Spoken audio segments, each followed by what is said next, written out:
Hello guys, in this video we'll see how to install Nmap latest version, that is 7.98 on Windows 11 operating system. But the process is same on all Windows operating systems. Okay, first go to Nmap official website, that is nmap.org. Click on download, then click on Windows. Then see here the latest release is 7.98. It is exe file. So click on it to download. See, download started and its size is 34.6 megabytes. Now click on this setup.exe file.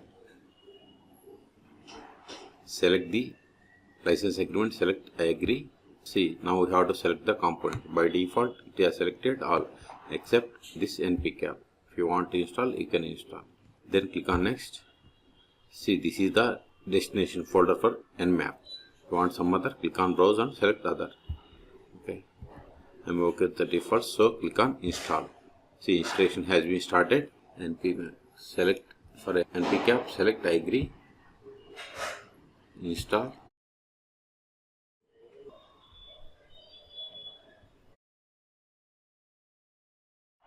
See, you have successfully installed Nmap.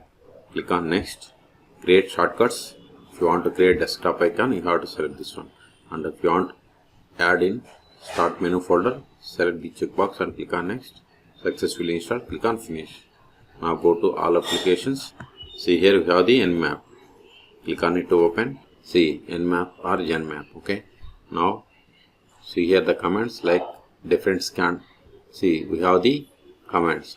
Now we have to provide the target information, then we have to select the type of scans. See, here we have different scans.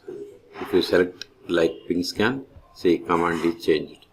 Okay, if you give localhost, see, command is changed. Like if you go to like intense scan, see, command is changed. Then you have to click on scan. See, now it is performing the scan. This is the way to do. You can run the same command, copy it, open command prompt, paste it, hit enter. See, it is doing the same. Okay, Ctrl C to cancel. If you want to repair the Nmap version, just give Nmap -- version. See, we have installed Nmap 7.98. Okay, so in this video we have seen how to download and install Nmap latest version, that is 7.98 on Windows operating system. Okay, for more tutorials please subscribe my channel. Thank you.